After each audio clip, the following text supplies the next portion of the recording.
नमस्कार विद्यार्थी मित्रांनो, या ठिकाणी आपण पाहतो राज्यशास्त्र वर्ग 12 प्रकरण क्रमांक 5 समकालीन भारत सुशासन स्वाध्याय भाग 2। विद्यार्थी मित्रांनो, याआधी भाग 1 मध्ये आपण पाहिले होते काही प्रश्न, जसं आपण पाहिलं होतं रिकाम्या जागा भरा, त्यानंतर पाहिलं होतं आपण योग्य संकल्पना सुचवा, संकल्पना चित्र आणि चूक बरोबर याबद्दलची माहिती आपण मागच्या भागात घेतली आहे आणि त्या पुढील भाग पाहू आपण भाग 2 मध्ये। चला तर मग विद्यार्थी मित्रांनो, प्रश्न 30 दिला आहे पाठामागे, सहसंबंध स्पष्ट करा। विद्यार्थी मित्रांनो, या ठिकाणी एक लक्षात ठेवायचं आहे की सहसंबंधामध्ये 2 पॉईंट दिले असतात, त्या 2 पॉईंटचा संबंध एकमेकांसोबत कसा आहे हे या ठिकाणी आपल्याला स्पष्ट करायचं असते। तर पहिला पॉईंट दिला या ठिकाणी सुशासन, दुसरा पॉईंट दिला आहे ई प्रशासन। दोन्ही मुद्द्याबद्दलची माहिती तुम्हाला स्पष्टपणे आधी क्लिअर असली पाहिजे, तरच तुम्ही या दोघांचं मिश्रण करून संबंध स्पष्ट करू शकता। सगळ्यात पहिले आपण पाहूया सुशासन आणि ई प्रशासनाबद्दलची माहिती। आता या दोघांचा सहसंबंध कसा आहे, तर 2005ला जे भारतीय प्रशासकीय सुधारणा आयोग स्थापन झाला होता, त्या आयोगात ठरवलं होतं की भारतीय प्रशासन हे सुशासन असलं पाहिजे, लोकाभिमुख सरकार असलं पाहिजे आणि लोकाभिमुख सरकार करत असताना सुशासन अत्यंत आवश्यक आहे। आणि या माध्यमात सगळ्यात मोठा सपोर्ट कोणाचा होऊ शकतो, तो सपोर्ट होऊ शकतो ई प्रशासनाचा। ई प्रशासन म्हणजे इलेक्ट्रॉनिक प्रशासन किंवा आपण त्याला म्हणू शकतो ई प्रशासन किंवा इलेक्ट्रॉनिक प्रशासन, ई गव्हर्नन्स असं सुद्धा आपण या ठिकाणी म्हणू शकतो। विद्यार्थी मित्रांनो, प्रशासन हे सुशासन असावं यासाठी ई प्रशासनाचा आणि सुशासनाचा हे घनिष्ठ संबंध आहे असं या ठिकाणी आपण सांगू शकतो। विद्यार्थी मित्रांनो, सुशासनामध्ये माहिती मागितली जाते, माहितीचा अधिकार दिला आहे आणि माहितीचा अधिकार दिला असेल आणि ही माहिती जर तुम्हाला ताबडतोब पाहिजे असेल तर तुम्ही ई प्रशासनाच्या माध्यमातून ही माहिती तुम्ही ताबडतोब मिळवू शकता। ई प्रशासन म्हणजे काय, तर संगणक, कम्प्युटर, इंटरनेट याद्वारे माहिती मिळवणे आणि याद्वारे सरकारचे कामकाज या कम्प्युटरच्या माध्यमातून, संगणकाच्या माध्यमातून चालवणे, याला म्हटलं गेलं आहे ई प्रशासन। आणि यालाच इलेक्ट्रॉनिक प्रशासन किंवा ई गव्हर्नन्स असं सुद्धा म्हटलं गेलं आहे। आणि माहिती जर पाहिजे असेल तुम्हाला तर सगळी माहिती या संगणकावर साठवलेली असते आणि ताबडतोब ती उपलब्ध होऊ शकते। म्हणून सुशासनासाठी ई प्रशासन अत्यंत आवश्यक आहे। नागरिकाच्या काही तक्रारी असेल तर त्या तक्रारीची दखल घ्यायची असेल तर तुम्ही त्वरेने आणि ताबडतोब ई प्रशासनामाध्यमातून तुम्ही दखल घेऊ शकता आणि लोकांना न्यायसुद्धा देऊ शकता। आणि म्हणून सुप्रशासन, सुशासन आणि ई प्रशासन याचा घनिष्ठ संबंध आहे असं आपण या ठिकाणी सांगू शकतो। दुसरी गोष्ट, उत्तरदायित्व निश्चित केलं आहे विद्यार्थी मित्रांनो सुशासनामध्ये, आणि हे या उत्तरदायित्वातून आपण सांगू शकतो की कोणतं ऑफिस किंवा कोणता कर्मचारी, कोणतं संस्था, कोण जबाबदार आहे या गोष्टीला, तर हे ठरवण्याचं काम या ई प्रशासनाच्या माध्यमातून होत असते आणि ताबडतोब तुम्हाला सगळे निर्णय किंवा सगळी माहिती प्राप्त होऊ शकते। म्हणून सुशासन आणि ई प्रशासन याचा घनिष्ठ संबंध आहे असं या ठिकाणी आपण सांगू शकतो। अशा प्रकारे विश्लेषण लिहिलं तर भरपूर मार्क मिळू शकतात विद्यार्थी मित्रांनो तुम्हाला। त्यानंतर पुढचा मुद्दा येतो तो म्हणजे प्रश्न 4, तुमचे मत नोंदवा। विद्यार्थी मित्रांनो, हा उपयोजनात्मक प्रश्न आहे, यामध्ये तुम्ही तुमचं मत मांडू शकता। या ठिकाणी तुम्हाला स्वातंत्र्य दिले आहे की तुम्ही कशा प्रकारे मत मांडायचं, तुमच्या मतानं तुम्ही मत मांडू शकता। तर या ठिकाणी पहिला प्रश्न पाहू आपण, ई प्रशासनामुळे शासकीय प्रक्रिया जलद झाली आहे। आता खरंच शासकीय प्रक्रिया जलद झाली का ई प्रशासनामुळं, का अडचणी येत आहे? तुम्ही दोन्ही बाजू मांडू शकता विद्यार्थी मित्रांनो जर तुम्हाला मांडायचं असेल तर, पण या ठिकाणी आपण एक बाजू मांडणार आहोत, ती म्हणजे या ई प्रशासनामुळे शासकीय प्रक्रिया जलद झाली आहे, यासोबत मी सहमत आहे किंवा हे गोष्ट बरोबर आहे, या दिशेने आता मी बाजू तुम्हाला सांगत आहे। तर तुम्ही या ठिकाणी तुम्ही ते मुद्दे तुम्ही लिहू शकता।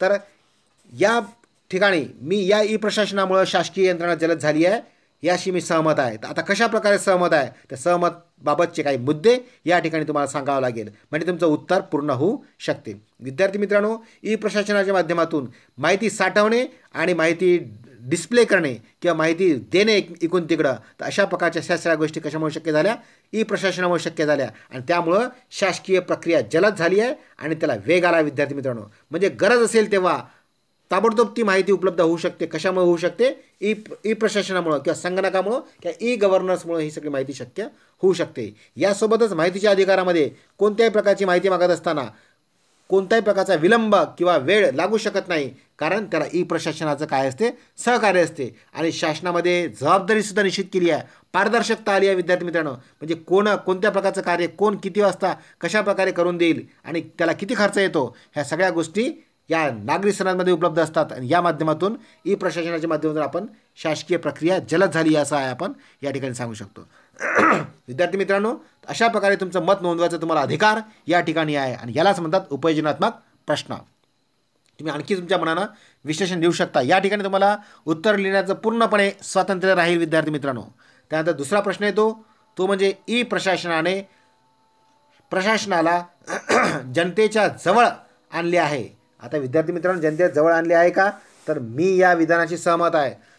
असं जर आपण म्हटलं तर मग तुम्ही का सहमत आहे तर याचं विश्लेषण तुम्हाला या ठिकाणी द्यावं लागेल.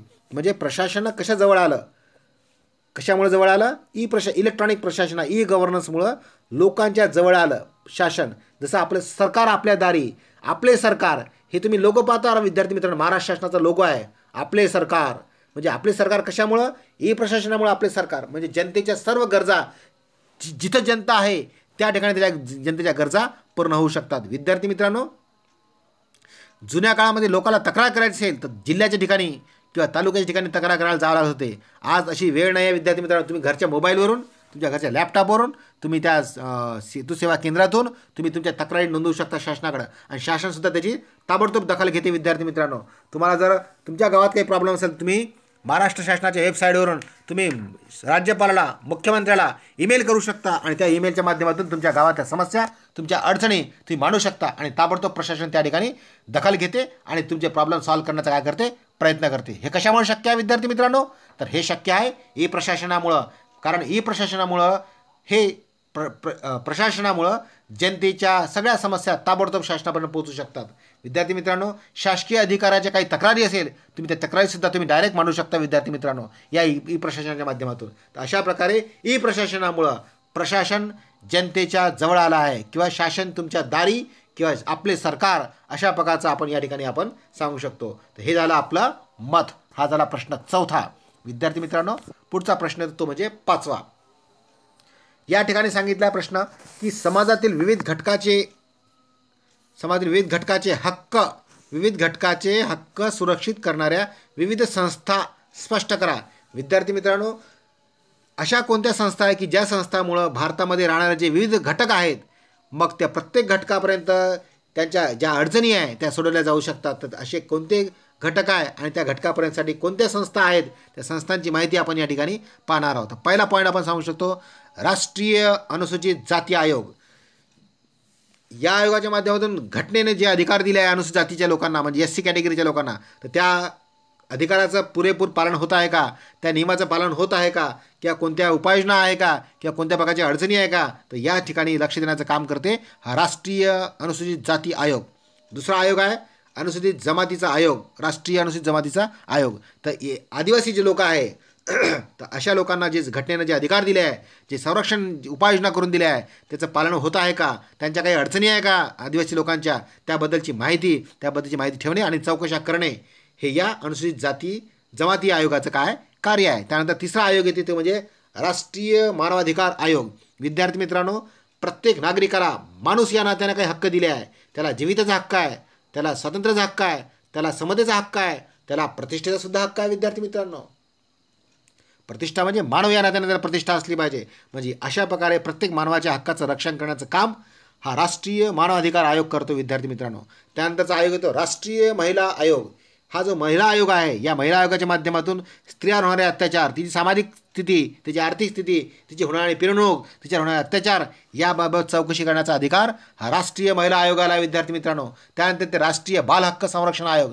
बालकांचं संरक्षण करणे, बालकाच्या हक्काला प्रोत्साहन देणे, त्यांचं पिळवणूक होत असेल, त्यांच्यावर अत्याचार होत असेल, शोषण होत असेल बालकांचं, तर रक्षण करण्याचं काम राष्ट्रीय बाल हक्क संरक्षण आयोगाचा आहे. विद्यार्थी मित्रांनो, त्यानंतर आयोग येते राष्ट्रीय मागासवर्गीय आयोग. जे मागासवर्गीय आहेत, सामाजिकदृष्ट्या मागासलेले, आर्थिकदृष्ट्या मागासलेले, यांच्यावर कुठं अन्याय होत आहे का, यांचं कल्याण होऊन राहिलं की नाही, यासाठी हा आयोग, राष्ट्रीय मागासवर्गीय आयोग हा काम करतो आणि त्या ठिकाणी चौकशीसुद्धा करू शकतो. आणि त्यानंतर येते राष्ट्रीय अल्पसंख्याक आयोग. विद्यार्थी मित्रांनो, देशामध्ये जे अल्पसंख्याक लोक आहे, जसं आपल्याला सांगता येईल मुस्लिम, पारशी, जैन, शीख, या 5 धर्म, अशा प्रकारच्या 5 धर्माच्या लोकांना राष्ट्रीय अल्पसंख्याक आयोग रक्षण देण्याचं काम करते. त्यांच्या अडचणी सोडवणे, त्यांच्या काही प्रॉब्लेम असेल ते सॉल्व्ह करणे आणि त्यांच्या विकासाकडे लक्ष देण्याचं काम हे राष्ट्रीय अल्पसंख्याक आयोग करतो. अशा प्रकारे भारतातल्या विविध संस्था ह्या भारतातल्या विविध सामाजिक घटकांचे हक्क सुरक्षित ठेवण्यासाठी कार्य करत आहे, असं या ठिकाणी आपण सांगू शकतो. अशा प्रकारचं विश्लेषण तुम्ही या उत्तरामध्ये लिहायचं आहे विद्यार्थी मित्रांनो. त्यानंतर पुढचा मुद्दा येतो तो म्हणजे पुढचा प्रश्न आहे तो म्हणजे प्रश्न 6वा. दिलेल्या मुद्द्याच्या आधारे प्रश्नाचे सविस्तर उत्तर लिहा. विद्यार्थी मित्रांनो, या ठिकाणी प्रश्न दिला आहे, सुशासनाची पुढे दिलेले मूल्य सविस्तरपणे स्पष्ट करा. विद्यार्थी मित्रांनो, सुशासनाची 8 मूल्य आहे, पण या ठिकाणी तुम्हाला किती मूल्य दिले आहे?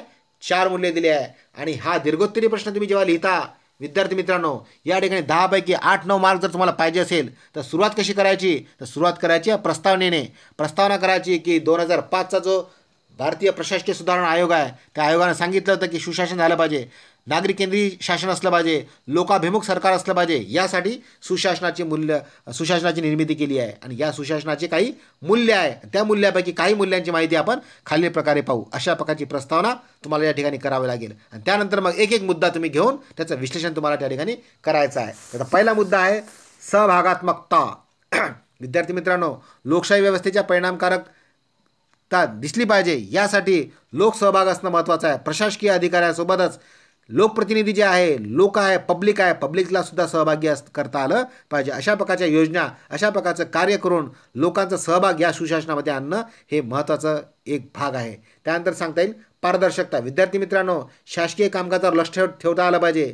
2005ला जो माहितीचा अधिकार दिला आहे, या अधिकारानुसार कोणतं कामकाज होऊ राहिलं, फायली कुठं चालल्या, कशा प्रकारे चालल्या, याची पारदर्शकता सिद्ध झाली पाहिजे. यासाठी हा मुद्दा या ठिकाणी दिला आहे, पारदर्शकता. त्यानंतर आहे प्रतिसादात्मकता. विद्यार्थी मित्रांनो, शासन हे प्रतिसादात्मक असलं पाहिजे. लोकांना सेवा देत असताना कशा प्रकारची सेवा दिली गेली पाहिजे आणि किती कालावधीत दिली गेली पाहिजे, प्रतिसाद कसा असला पाहिजे शासनाचा लोकाप्रती, याबद्दलची माहिती या प्रतिसादात्मक सरकारमध्ये दिली जाते. आणि या माध्यमातून सकारात्मक मागण्यांना प्रतिसाद ताबडतोब दिला जातो. तर अशा प्रकारचं प्रतिसादात्मक सरकार या ठिकाणी आपण सांगू शकतो. त्यानंतर येते उत्तरदायित्व. विद्यार्थी मित्रांनो, तर उत्तरदायित्वामध्ये सांगता येईल की कोणतं ऑफिस किंवा कोणती संस्था, कोणता घटक कशा प्रकारे सेवा देत आहे आणि त्याची जबाबदारी निश्चित केली आहे. विद्यार्थी मित्रांनो, म्हणजे उत्तरदायित्व निश्चित केलं आहे की या घटकानं ही जबाबदारी पार पाडलीच पाहिजे, यांचं हे काम आहे, त्याला उत्तरदायित्व निश्चित करून अशा प्रकारचे शासन हे सुशासन झालं पाहिजे. अशा प्रकारचे पॉईंट आपण या ठिकाणी पाहिले. पहिलं पाहिलं सहभागात्मकता, नंतर पाहिलं पारदर्शकता, नंतर पाहिलं प्रतिसादात्मकता, नंतर पाहिलं उत्तरदायित्व. आणि त्यानंतरचे पॉईंट येतात विद्यार्थी मित्रांनो की ज्या माध्यमातून आपण सांगू शकतो की या ठिकाणी 8 जे मूल्य आपण सांगितले तुम्हाला मी, 8 मूल्य की 8 हे सुशासनाची काही मूल्य आहे. त्यामध्ये बाकीचे मूल्य तुम्ही खाली समारोपामध्ये तुम्हाला उरलेले मुद्दे तुम्हाला लिहायचे आहे की जे मूल्य आपण त्या संकल्पना चित्रामध्ये पाहिले होते. विद्यार्थी मित्रांनो, तर तसं विश्लेषण करून तुम्ही हे 10 मार्काचा प्रश्न उत्तर तुम्ही क्लिअर करू शकता. तर अशा प्रकारचे उत्तर तुम्ही लिहावं असं अपेक्षित असते विद्यार्थी मित्रांनो परीक्षेमध्ये. तर त्यानंतरचा मुद्दा येतो तो म्हणजे उपक्रम. विद्यार्थी मित्रांनो, पहिला उपक्रम दिला आहे समाजातील विविध घटकाचे हक्क सुरक्षित करणाऱ्या राज्य स्तरावरील आयोगाची माहिती संकलित करा. विद्यार्थी मित्रांनो, पुस्तकामध्ये तुम्हाला सगळे राष्ट्रीय आयोग दिले आहे. विद्यार्थी मित्रांनो, तुम्हाला सर्च करायचे आहे नेटवरून की राज्य स्तरावरचे आयोग कोणते आहे, राज्य आयोग कोणते आहे, याबद्दलची माहिती जमा करा आणि तुम्ही ती लिहा. त्यानंतर येतो अंबुड्समन. आणि अंबुड्समन म्हणजे काय? विद्यार्थी मित्रांनो, स्वीडनमध्ये सगळ्यात पहिले लोकपालाची संकल्पना निर्माण झाली होती आणि लोकपालच्या ऑफिसला स्वीडनमध्ये अंबुड्समन म्हणतात. विद्यार्थी मित्रांनो, तर अशा प्रकारची माहिती आपण या ठिकाणी सांगू शकतो. तर अंबुड्समनची माहिती तुम्ही संकलित करा, नेटवरून सर्च करा आणि तुम्ही लिहायला पाहिजे. तर अशा प्रकारचे उपक्रमसुद्धा तुम्ही करू शकता.